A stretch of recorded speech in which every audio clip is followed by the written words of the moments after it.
So we're going to start out with a very distinguished gentleman who's been in law practice in Washington County for at least 5 years. Steve Richmond. Probably how many years, Steve? 65 years. Oh, come on. Really? Oh my, it's incredible. So we're going to have Steve come up and he's going to kick it off, mainly because he has a good history about the judge. It was the legendary Toastmaster Judge DiSalle who said, "The human brain starts working the moment you are born and never stops until you get up to speak in public." I was invited to speak to you because of my friendship with Richard, which is humbling, because I know that in choosing his friends, Richard is often a poor judge of character. After a 2-year hitch in the U.S. Army, Richard matriculated to the University of Pittsburgh as a scholarship student. There he studied law and he graduated from Pitt's Law School, where he was a member of the Law Review. A classmate said that he had a titanic intellect, which sank the first time out. While a Pitt student, he met a Duquesne University co-ed named Joan Malinowski, and by marrying, they forged an Italian-Polish alliance that has endured for over 61 years.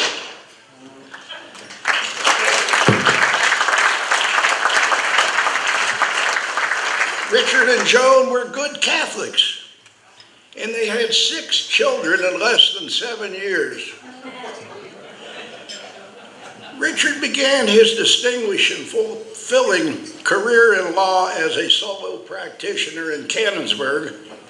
He subsequently served as an assistant district attorney and judge of the Court of Common Pleas in Washington County, as a judge of the Pennsylvania appellate courts called Commonwealth Court and Superior Court, and as a highly respected and successful trial and appellate attorney in one of Pennsylvania's most prestigious law firms. A litigant in his own right in a celebrated defamation case against the Pittsburgh Post-Gazette, Richard established the correct and proper meaning for the term fake news before it became distorted and misused by political propagandists. No less a personage than the chief judge of the Commonwealth Court praised Richard as a good judge who dispensed justice because in his soul he is a humanist.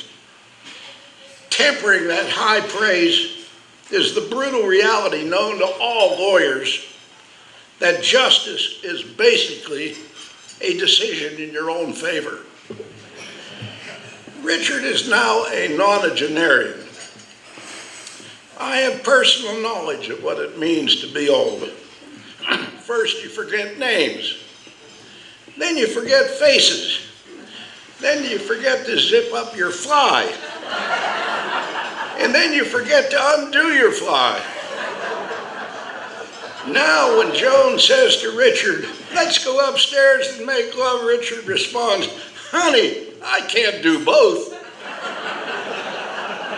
Overwhelmed and struck dumb by all the technology innovations, I am certain that, like myself, he misses the day when everything worked so well with just an on and an off switch. Richard really thinks that the internet is something you catch fish in. Woody Allen astutely made the point for Richard and for myself when he said, "I don't want to become immortal through my work. I want to become immortal by not dying." The life of Richard DiSalle and the extraordinary accomplishments of the family of Joan and Richard give living testimony to that truth. But I did not come here tonight to beat a political drum. I came to celebrate a great friendship and to honor a great man. I toast you, Richard DiSalle. He has the grace of a swan, the wisdom of an owl, the eye of an eagle. Ladies and gentlemen, this man is for the birds.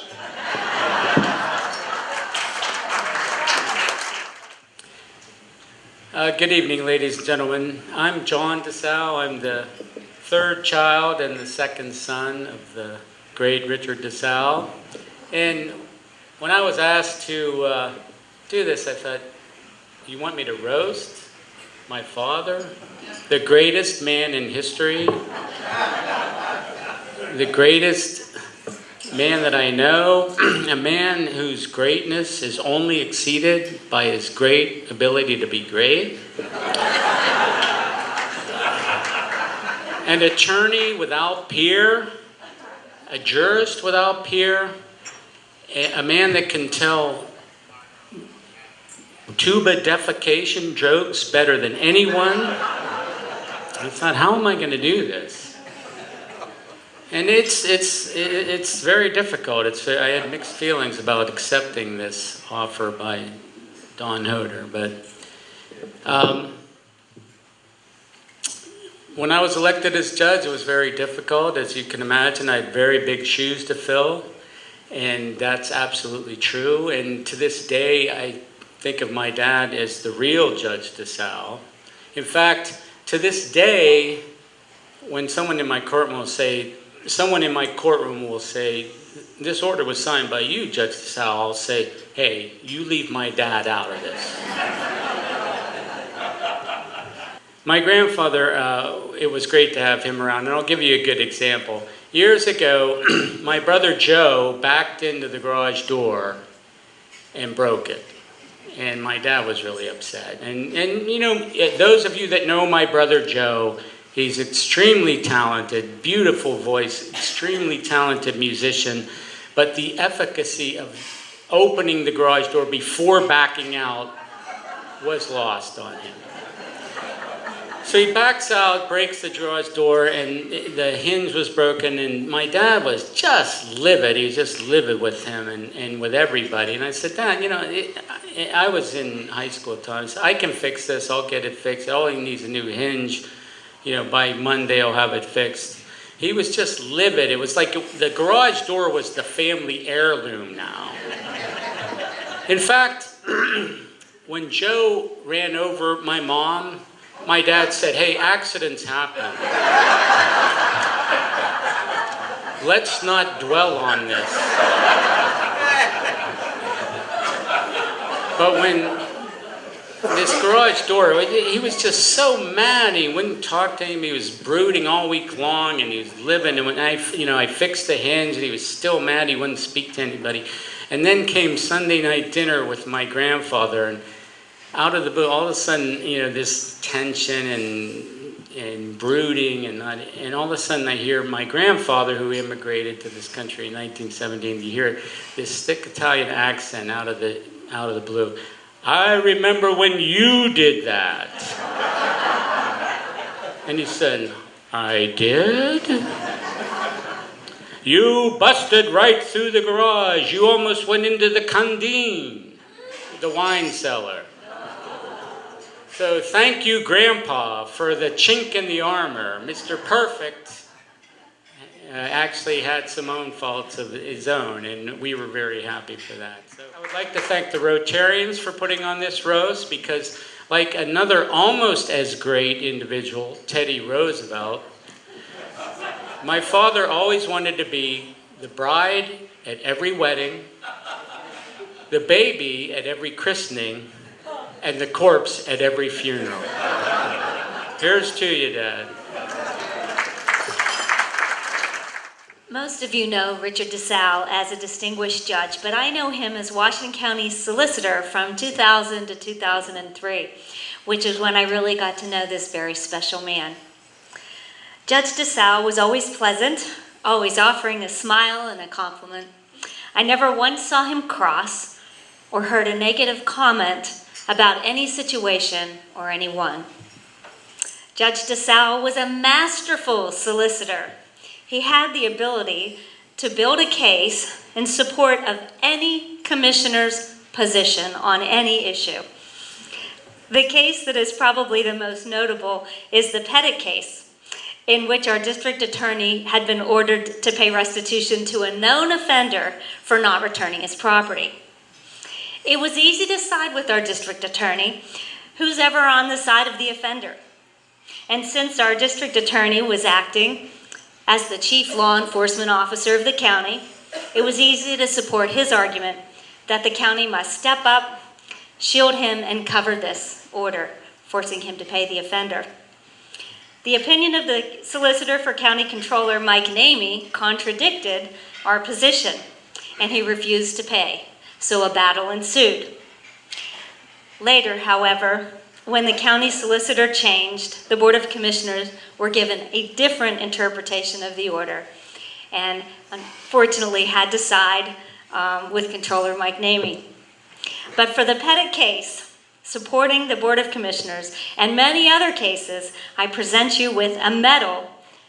Tracy's getting that out, and you've got to place that on him, Tracy. Naming you the most masterful solicitor.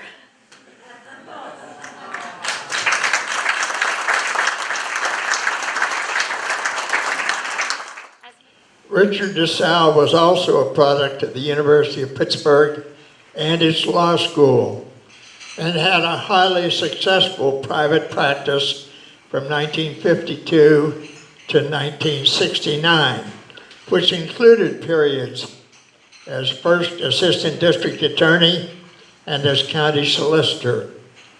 In 1969, he was elected to the Common Pleas bench here in Washington County. He was especially effective in moving the growing civil trial list. In 1978, he was appointed by, and now get this, by Democratic Governor Milton Schaap to the Commonwealth Court, and in 1980 was appointed by Republican Governor Richard Thornburg to the Superior Court of Pennsylvania. I don't think that's ever happened before and may never happen again, but Richard was unique. In 1983, he retired from the bench and began a productive association with a prominent Pittsburgh law firm. Richard, we love you. I'm delighted to have the chance to participate in this, they call it a roast, but I prefer to think of it as a recognition of a wonderful life, well lived and shared with the whole community. Thank you very much. I've known Judge for quite a while.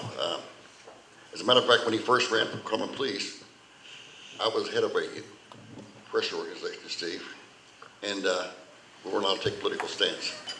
So I started a total new organization in order to be able to vote for you. And we did that. And I'm very proud. You've been a really great friend and really a person that I always admired.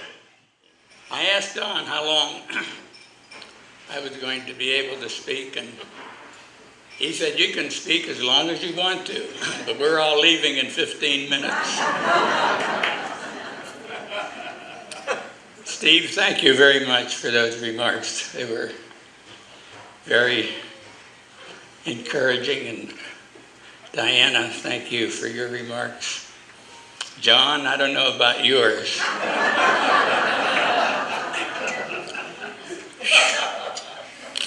I feel like the piece of toast that fell out of the toaster said, I never felt this hot since I was bred. And you can spell bread any way you want to. Yeah, who mentioned that I'm 90? I'll be 91 years old in a couple of months. Somebody said to me the other day, boy, you haven't changed in 30 years. I said, you mean I looked this bad 30 years ago?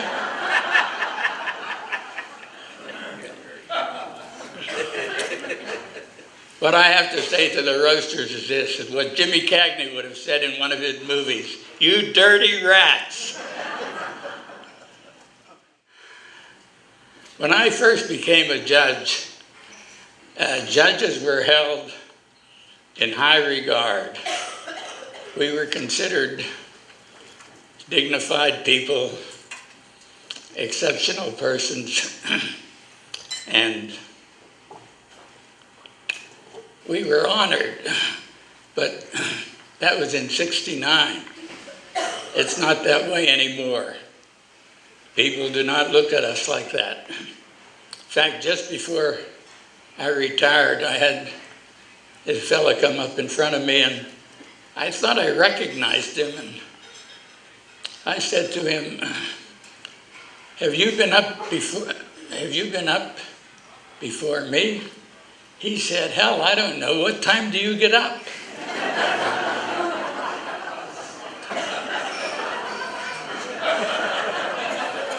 No good.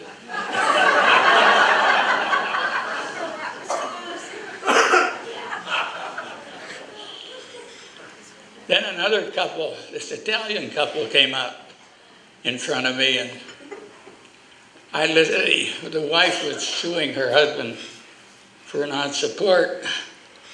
And toward the end of the hearing, I said to the husband, I said, I'm going to give your wife $350 a month. He said, that's so good. He said, maybe if I get a job, I'll give her something too.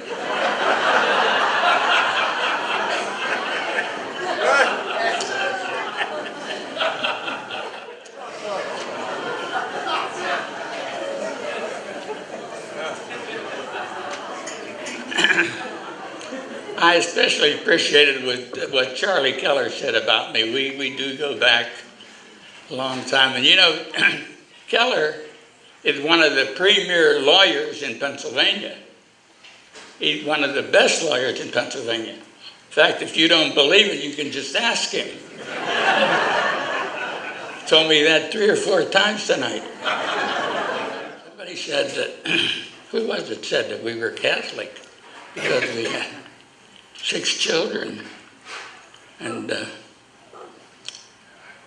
there is, between my daughter, who's our eldest, between her birthday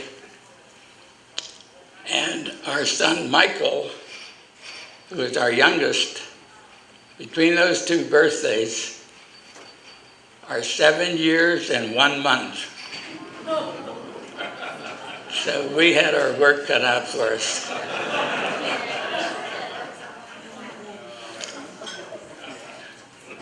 Reminds me of a story of this good Catholic, I think his name was McGinnis. He married this woman, and on their first honeymoon night, she was lying in bed, and he was in the bathroom, and she said, honey, I have a confession to make. He said, what's that? She said, I'm a prostitute. He comes running out of the bathroom and jumps on her and starts choking her. He said, what did you say? She said, I'm a prostitute. He said, oh, I'm sorry. He said, I thought you said you were Protestant.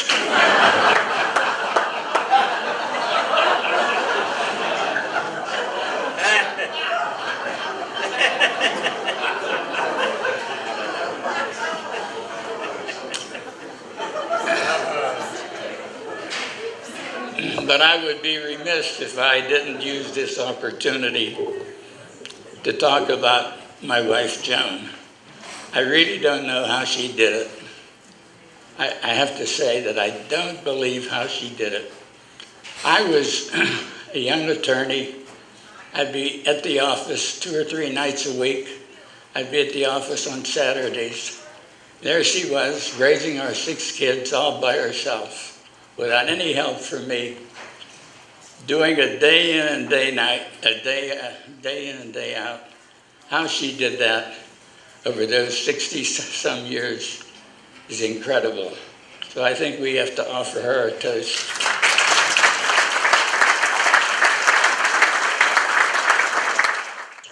Tonight, Judge, we want to present you with a Paul Harris Fellow. The presentation of a Paul Harris Fellow recognition is the Rotary Foundation's way of expressing its appreciation for a substantial contribution to its many programs. It is named for our founder, Paul Harris, a Chicago lawyer who started Rotary International with 3 business associates in 1905. Rotarians often designate a Paul Harris Fellow as a tribute to a person whose life demonstrates a shared purpose with the objectives of the Rotary Foundation. Today we have the honor and pleasure of recognizing Judge Richard DiSalle as he becomes a Paul Harris Fellow as a special expression of appreciation from the Rotary Club of Canonsburg Houston Southpointe. A world of peace and goodwill comes closer to reality today as Richard DiSalle becomes a Paul Harris Fellow. It gives me great pleasure to present to you 2 emblems of appreciation given to a Paul Harris Fellow, its certificate and pin. Please accept our congratulations and sincere thanks for your commitment to our common goals of world understanding and peace.